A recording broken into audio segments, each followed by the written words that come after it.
الحمد لله رب العالمين والصلاة والسلام على سيد الأنبياء والمرسلين محمد وآله وأصحابه أجمعين أما بعد فأعوذ بالله من الشيطان الرجيم بسم الله الرحمن الرحيم أفحسبتم أنما خلقناكم عبثا وأنكم إلينا لا ترجعون صدق الله مولانا العظيم۔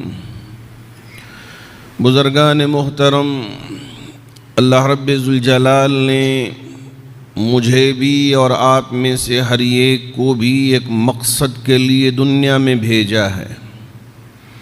مقصد بھی اللہ رب ذوالجلال نے واضح فرما دیا، وَمَا خَلَقْتُ الْجِنَّ وَالْإِنسَ إِلَّا لِيَعْبُدُونَ۔ چاہے انسان ہو چاہے جنات ہوں، سب کو اللہ رب ذوالجلال نے اللہ کی عبادت کرنے کے لیے پیدا فرمایا ہے۔ اور سوالیہ انداز میں اللہ رب ذوالجلال نے ایک اور چیز کو بھی ہمارے سامنے رکھا، افحسبتم انما خلقناکم عبثا۔ ارے انسانوں، کیا تم یہ گمان کرتے ہو، کہ تم یہ سمجھتے ہو، یہ سوچتے ہو کہ رب ذوالجلال نے تمہیں ایسے ہی بیکار پیدا کر دیا؟ کوئی کام نہیں، صبح اٹھیں کام کریں کھائیں پھر سو جائیں، پھر صبح اٹھیں کام کریں سو جائیں، کیا اسی مقصد کے لیے؟ اور تمہارا یہ گمان ہے کہ وہ انکم الینا لا ترجعون، کہ ہماری طرف تمہیں لوٹ کر آنا نہیں ہے۔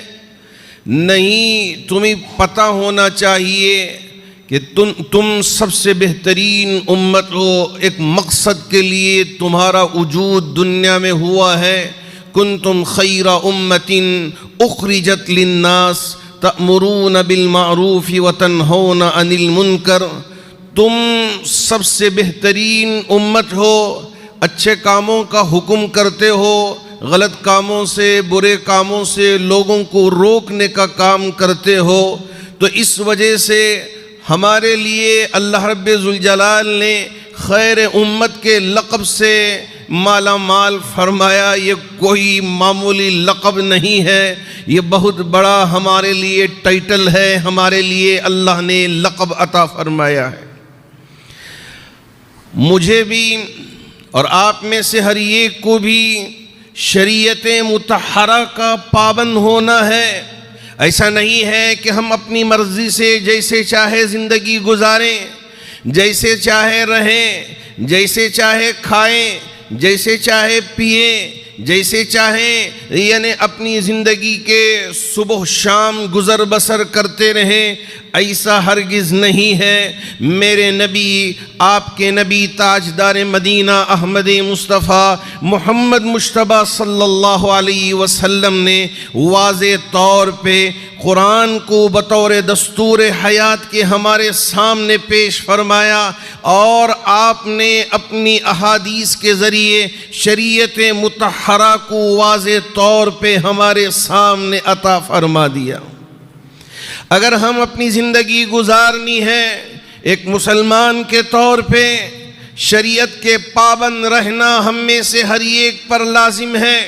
شریعت کوئی مذاق نہیں ہے۔ ہاں، اگر ہم کسی ملک میں رہتے ہیں، اس ملک کے قانون کو بھی عزت دیں گے اور اس کے پابند بھی رہیں گے، لیکن شریعت کو کسی بھی طرح ہم چھوڑیں گے نہیں۔ شریعت کو ہم مذاق بننے نہیں دیں گے اور شریعت پر کسی بھی طرح کی آنچ آنے نہیں دیں گے۔ ہم عملی طور پر شریعت کے پابند رہیں گے۔ اللہ رب ذوالجلال نے حضرت آدم علیہ السلام کو بھیجا اور کچھ احکامات دیے کہ آپ ان پر عمل پیرا ہوں۔ زیادہ ان کے لیے احکامات نہیں دیے۔ پھر اس کے بعد جو انبیاء آتے رہے اور لوگوں کی اصلاح کی ضرورت پیش آئی تو اصلاح ہوتی رہی۔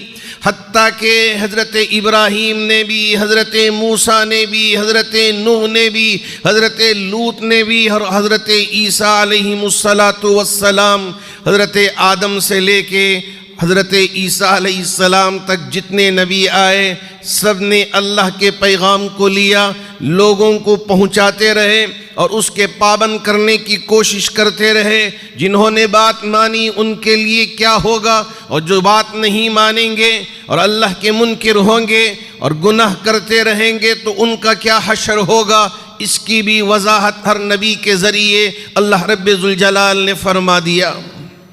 اور یہ سلسلہ میرے اور آپ کے نبی تاجدار مدینہ احمد مصطفیٰ محمد مجتبیٰ صلی اللہ علیہ وسلم پر مکمل کر دیا کہ اب آپ کے بعد کوئی نبی نہیں آئے گا، اور جو نبیوں والا کام ہوگا آپ کی امت ہی انجام دے گی، اور آپ کی امت کا ہر شخص داعی ہوگا اور لوگوں کو برے کاموں سے روک کر اچھے کاموں کی طرف راغب کرتا رہے گا اور ان کو دعوت دیتا رہے گا۔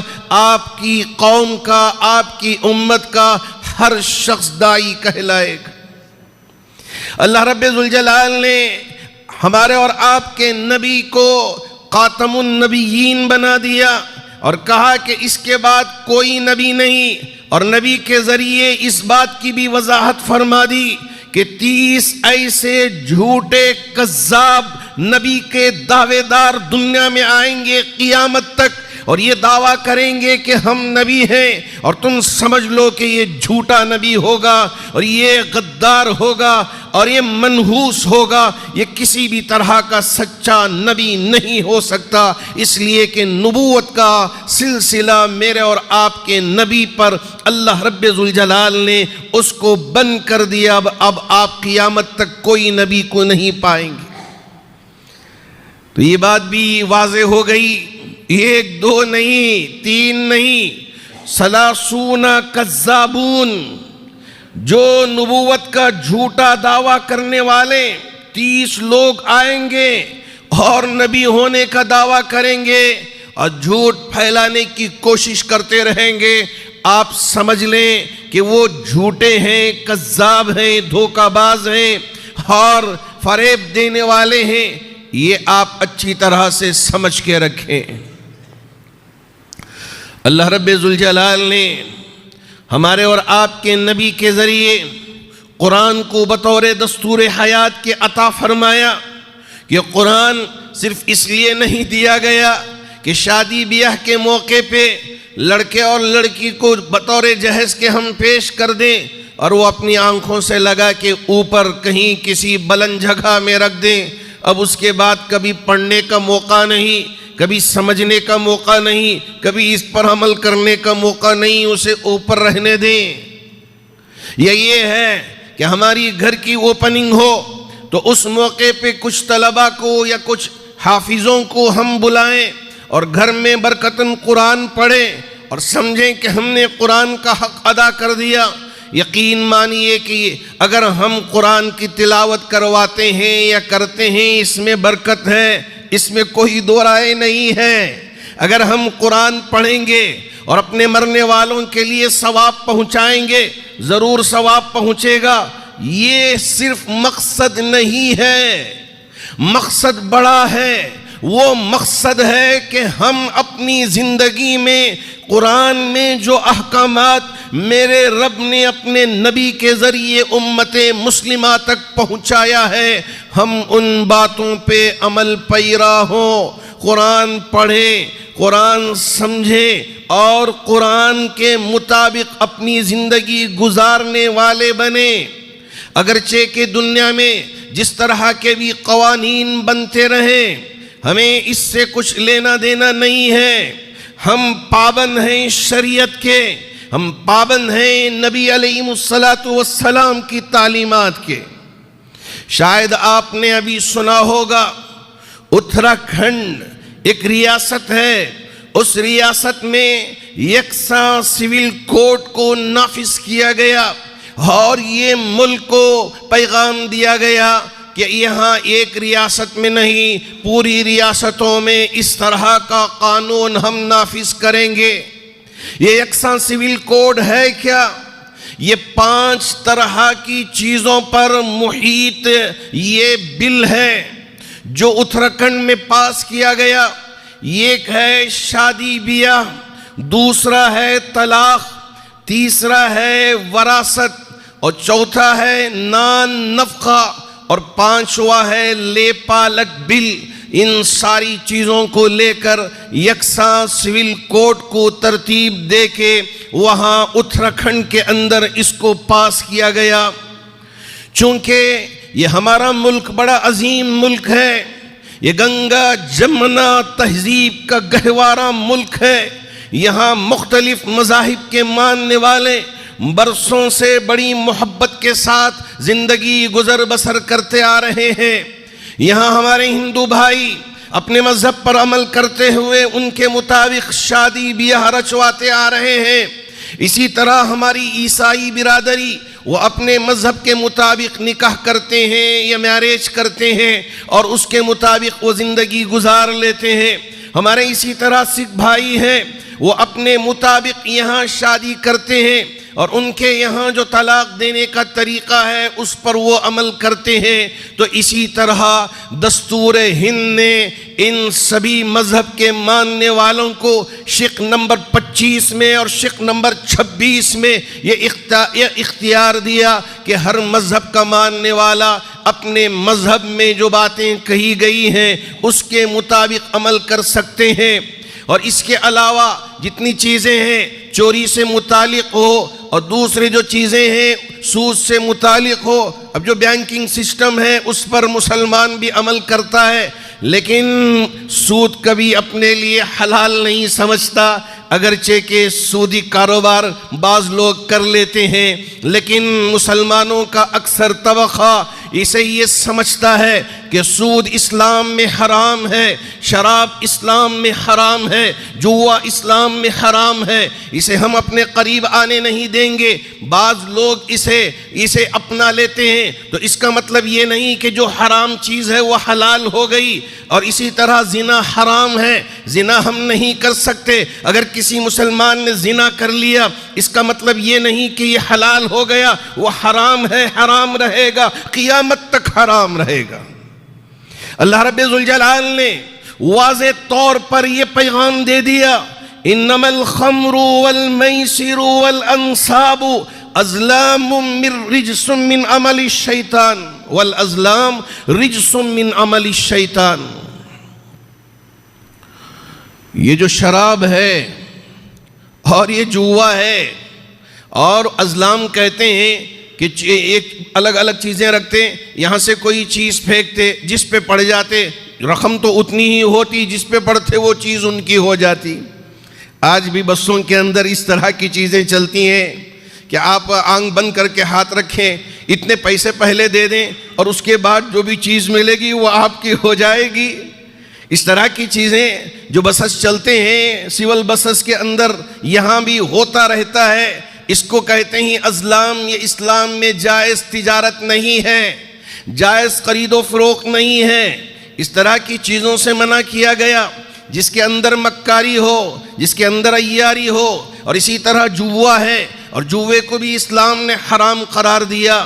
انما الخمر والمیسر والانصاب والازلام رجس من عمل الشیطان فاجتنبوا لعلکم تفلحون۔ کیا پیغام دیا قرآن نے کہ شراب ہے، جوا ہے اور اسی طرح کی جو بے ہیں جس کو میں نے ابھی سمجھایا، یہ سب کے سب رجس من عمل الشیطان، یہ شیطان کے کاموں میں سے سب سے برے کام ہیں۔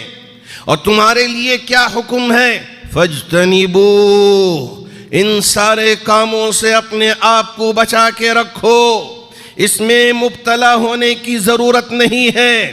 اگرچہ کہ بظاہر سودی کاروبار کے اندر نفع ملتا ہوا نظر آتا ہے اور جوے کے اندر بھی جوا جو کھیلتے ہیں ان کو نفع نظر آتا ہے، اور اسی طرح شراب اگر پیے تو سارے غم بھول جاتے ہیں، اس طرح کی بات لوگ کرتے ہیں اور سمجھتے ہیں کہ ہم اس کو اچھا سمجھتے ہیں۔ میرے رب نے جو بات کہی ہے یہ 100% 100% سچی بات ہے کہ اس میں انسانیت کے لیے بھلائی نہیں ہے، اس میں بربادی ہے۔ کچھ لوگ مالدار ہو جائیں گے اور سارے لوگ یہ بالکل غریب بن کر زندگی گزر بسر کریں گے۔ میرا رب کا جو سسٹم ہے ہر ایک کو ان کا حق دینا چاہتا ہے۔ اگر ہم اسلام کے فالوورز بن جائیں گے اور اسلام پر عمل کرنے والے بنیں گے جب ہم کو مزہ معلوم ہوگا۔ اسی وجہ سے حضرت عمر فاروق رضی اللہ تعالیٰ عنہ کے دور میں اور اسی طرح حضرت عمر بن عبدالعزیز رحمت اللہ علیہ کے دور میں کیا ہوتا تھا؟ زکوٰۃ جب وہ اپنی زکوٰۃ نکال لیتا، مال لے کے زکوٰۃ کا ایک گھر میں جاتا، کیا آپ زکوٰۃ کے مستحق ہیں؟ میری زکوٰۃ کی رقم ہے، میں دینا چاہتا ہوں۔ تو وہ کہتا میں زکوٰۃ کا مستحق نہیں ہوں، میں صاحب نصاب ہوں، اللہ نے مجھے مالدار بنایا ہے، میں تمہاری زکوٰۃ کی رقم نہیں لے سکتا، کہیں اور دیکھیں۔ پھر اس کے بعد کا گھر پتا چلا کہ یہ ذرا کم حیثیت کے لوگ ہیں، وہاں جا کے پوچھے تو انہوں نے بھی کہا اللہ نے ہمیں ماشاء اللہ صاحب نصاب بنایا ہے، میں غریب نہیں ہوں، میں مسکین نہیں ہوں، میں تمہارے زکوٰۃ کے مال کا حقدار نہیں ہوں، کہیں اور لے کے جائے۔ میلوں میل چل کر بھی لوگ ایک بھی نہیں ملتا تھا کہ جسے زکوٰۃ کی رقم دی جائے۔ کیوں؟ اس لیے کہ انصاف پر عمل کیا تھا۔ کیوں؟ اس لیے کہ شریعت کے پابند تھے۔ میرے رب نے قرآن میں جو حکم دیا تھا اس حکم کے پابند ہوئے، سب کے سب انصاف پر عمل کرنے لگے۔ غربت دور ہو گئی، افلاس دور ہو گیا، پریشانیاں محتاجیاں دور ہو گئیں، لوگ خوشحال زندگی گزر بسر کرنے لگے، یہاں تک کہ یہ مثال دینے پہ مجبور ہو گئے کہ ایک ہی نہر پر شیر بھی پانی پی رہا ہے، بکری بھی پانی پی رہی ہے، نہ بکری شیر سے ڈرتی ہے اور نہ شیر بکری پہ حملہ آور ہوتا ہے۔ کیا مطلب اس کا؟ اس لیے کہ انصاف کا اثر جانوروں پہ بھی پڑ رہا ہے، جانور بھی برابر حق ادا کر رہا ہے، اس کے لیے جتنا گوشت چاہیے وہ اللہ عطا کر رہا ہے، لیکن وہ انصاف کے بغیر کسی پہ ظالمانہ حملہ نہیں کر رہا ہے، یہ مطلب ہے۔ اب یہاں یکساں سول کوڈ لا کے مسلمانوں کو ڈرانا چاہتے ہیں اور مسلمانوں کو مایوس کرنا چاہتے ہیں۔ تم جتنے بھی ہو جاؤ، ہم جو کرنا چاہتے ہیں وہی کریں گے اور وہی کام انجام دیں گے۔ یاد رکھیں میرے رب نے قرآن مجید میں صاف طور پر حضرت یعقوب علیہ السلام کی زبانی ہم تک یہ میسیج پہنچا دیا کہ جو کلمہ پڑھنے والا ہوتا ہے کبھی وہ مایوس نہیں ہوتا، ہمیشہ اللہ کی ذات پہ بھروسہ رکھنے والا ہے۔ حالات جتنے بھی دیگر گو ہو جائیں، جتنے بھی مشکل آ جائیں، ہر وقت وہ اللہ کی طرف متوجہ ہوگا، شریعت کا پابند ہوگا، دعاؤں میں اپنے آپ کو لگائے گا، اللہ سے اپنے تعلق کو مضبوط کرنے کی کوشش کرے گا۔ میرے نبی نے جو شریعت مطہرہ عطا کیا ہے اس پر عمل پیرا ہو جائے گا۔ کیا فرمایا حضرت یعقوب علیہ السلام نے اپنی اولاد سے جبکہ وہ تلاش کرتے کرتے تھک گئے تھے؟ حضرت یوسف علیہ السلام کو کہا کہ مل نہیں رہے، چھوڑ دیں، امید چھوڑ دیں، ملیں گے نہیں۔ ارے اتنے برس ہو گئے اور آپ بھی روتے روتے، اور آپ کی آنکھوں کی یعنی آنکھوں کی جو سیاہی ہے وہ چلے گئی اور سفیدی آ گئی ہے۔ اس کا مطلب یہ ہے جب تک کہ ہماری آنکھوں میں یہ سیاہ پن رہے گا یا براؤن پن رہے گا، نظر آتا رہے گا، اگر یہ پتلی سفید بن جائے جیسے کہ بازو کا حصہ ہے، اسی طرح یہ کالا پن بھی سفید بن جائے تو سمجھ جائیں کہ اب نظر نہیں آئے گا، اب نظر نہیں آئے گا۔ حضرت یعقوب علیہ السلام گریا کی وجہ سے یعنی احوزاری کی وجہ سے، رونے کی وجہ سے، آنکھوں سے آنسوؤں کے کثرت کی وجہ سے ان کے آنکھوں کی جو سیاہی تھی سفیدی میں بدل گئی، اب وہ نابینا ہو گئے، نظر بھی نہیں آ رہا تھا۔ اولاد نے کہا ابا ارے آپ روتے رہتے، یوسف کے غم میں آنکھ بھی چلے گئے ہیں، نابینا ہو گئے ہیں، آنکھ آپ کے سفید ہو چکے ہیں۔ تو اس وقت جب کہ آنکھ سفید بن گئے تھے، نابینا ہونے کے باوجود میرے رب کی ذات پہ بھروسہ کرتے ہوئے اپنی اولاد کو یہ الفاظ کے ذریعے سے نصیحت فرمائی، لا تیأسوا من روح اللہ۔ اے میرے بچوں، اے میری اولادو، سنو، اللہ کی ذات سے کبھی مایوس مت ہونا۔ لا تیأسوا من روح اللہ، کیوں؟ انہو لا ییأس من روح اللہ الا القوم الکافرون۔ اللہ کی ذات سے مایوس ہونے والا کبھی کلمہ پڑھنے والا نہیں ہو سکتا، کبھی کوئی مسلمان نہیں ہو سکتا، کبھی اللہ پر ایمان لانے والا نہیں ہو سکتا۔ ہاں، اللہ کی ذات سے مایوس وہی ہوگا جو اللہ کا منکر ہوگا، اللہ کا انکار کرنے والا ہوگا، وہ اللہ کی ذات سے مایوس ہوگا۔ ہم اللہ کی ذات پہ بھروسہ رکھنے والے ہیں، حالات جتنے دیگر گو ہوں، آخری وقت تک بھی ہم اللہ کی ذات پہ بھروسہ رکھیں گے۔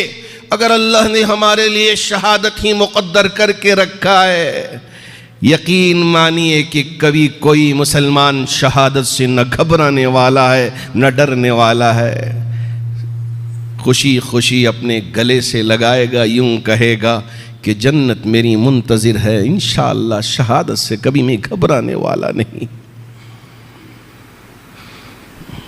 ہاں، اگر گناہ بھی ہو گئے، گناہ بھی سرزد ہو گئے، جب بھی میرے رب نے کیا کہہ دیا، لا تقنطوا من رحمت اللہ ان اللہ یغفر الذنوب جميعا۔ ارے اللہ کی رحمت سے مایوس نہ ہو، اللہ کی بارگاہ میں آؤ، معافی مانگ لو۔ ان اللہ یغفر الذنوب جميعا، جتنے گناہ تم سے سرزد ہو گئے، میرے رب کی ذات تو وہ ہے تمہارے تمام گناہوں کو بخش۔ اتنی بڑی رحمتوں والی ذات ہے، غفور الرحیم ہے، ستار العیوب ہے، علام الغیوب والی ذات ہے۔ وہ اللہ جو اتنی بڑی قدرت رکھنے والا، جو اتنی بڑی طاقت رکھنے والا، جسے ہم پکار کے کہتے ہیں اللہ الذی لا الہ الا ہو، اے اللہ تیرے سوا کوئی معبود نہیں، هو الحی القیوم، جی ہاں تو زندہ بھی ہے، تابندہ بھی ہے، عالم الغیب والشہادہ بھی ہے، جو چیزیں ظاہر ہیں اسے بھی جانتا ہے، جو چیزیں پوشیدہ ہیں اسے بھی جانتا ہے، اس سے بھی باخبر ہے۔ کہنے والوں نے یہاں تک کہہ دیا، رات کی تاریکی ہو، کالا پہاڑ ہو، کالی چونٹی ہو، اور اس کے رینگنے سے جو نشانات پڑتے ہیں، میرا رب اس سے بھی باخبر ہے۔ اس کے دل میں کیا خیالات چل رہے ہیں، اس چونٹی کے دل میں، اس سے بھی میرا رب باخبر ہے۔ ارے ہم تو انسان ٹھہرے، ہمارے دلوں کے حال سے میرا رب باخبر ہے۔ آپ یہ نہ سمجھیں کہ ہم جو کچھ کہیں ارے بس ایسے ہی کہہ دیے، ما یلفظ من قول الا لدیہ رقیب عتید، جو کچھ ہم کہیں گے برابر ہماری ہر بول پہ نگران ہے، لکھ رہا ہے کہ کیا بول رہا ہے، کیا کہہ رہا ہے، کس سے ہماری بول کی وجہ سے تکلیف دوسرے کو پہنچ رہی ہے، ساری چیزوں کو نوٹ کیا جا رہا ہے۔ ہم یہ نہ سمجھیں کہ ہم دل و دماغ میں کچھ سوچتے ہیں، کچھ وسوسے پیدا ہو گئے، میرا رب اس سے باخبر نہیں، نہ۔ وَلَقَدْ خَلَقْنَا الْإِنسَانَ وَنَعْلَمُ مَا تُوَسْوِسُ بِهِ نَفْسُهُ وَنَحْنُ أَقْرَبُ إِلَيْهِ مِنْ حَبْلِ الْوَرِيدِ۔ حبل ورید کہتے ہیں، حبل رسی کو کہتے ہیں، ورید اس شاہرگ کو کہتے ہیں۔ میرا رب کہتا ہے کہ انسان کے سب سے زیادہ قریب یہ شاہرگ ہے۔ انسان کے قریب، میرا رب اس سے بھی زیادہ قریب بندوں کے ہے۔ یہاں ہم سوچتے ہیں، کچھ زبان سے کہا نہیں، چپکے سے بیٹھے ہیں، خاموشی کے ساتھ ہیں، اندر دل ہی دل میں کچھ رب سے پکار کے کہہ رہے ہیں، ہے میرے رب میری اس فریاد کو سن لے۔ زبان سے کچھ کہا نہیں، کوئی بول نکلا نہیں، دل و دماغ میں باتیں چل رہی ہیں۔ میرا رب فرماتا ہے کہ میں تمہاری ان باتوں کو بھی سن کر تمہارے لیے نواز دینے والا ہوں۔ وَلَقَدْ خَلَقْنَا الْإِنسَانَ وَنَعْلَمُ مَا تُوَسْوِسُ بِهِ نَفْسُهُ وَنَحْنُ أَقْرَبُ إِلَيْهِ مِنْ حَبْلِ الْوَرِيدِ۔ اتنی بڑی زبردست طاقت رکھنے والا، ہم اسے مانتے ہیں، ہم اس کی عبادت کرتے ہیں۔ نبی علیہ السلام نے جو راستہ بتایا ہم اس پر عمل کرنے والے ہیں۔ جی ہاں، کبھی گھبرانے والے نہیں۔ وَلَمْ يَخْشَ إِلَّا اللَّهِ، اللہ ہی سے ڈرنے والے ہیں، اللہ کے علاوہ کسی اور سے ڈرنے والے نہیں ہیں۔ یہ میسج صاف طور پہ پوری دنیا کو پہنچنا چاہیے کہ مسلمان ڈرتا ہے تو اللہ سے ڈرتا ہے۔ ہاں، سب کا اہتمام کرتا ہے، سب کی عزت کرتا ہے، احترام کرتا ہے، وہ الگ چیز ہے، لیکن ڈر اللہ ہی سے۔ وَلَمْ يَخْشَ إِلَّا اللَّهِ، میرے رب نے فرما دیا کہ مومن مسلمان ڈرتا ہے تو صرف اور صرف اللہ سے ڈرتا ہے۔ تو اس لیے آپ یہ نہ سمجھیں کہ اتراکھنڈ میں اگر پاس ہو گئی بل تو اب یہاں پورے ملک میں لاگو ہو گئی تو ہم کیا کریں۔ کبھی مسلمان اس طرح کی چیزوں سے ڈرنے والا نہیں ہے۔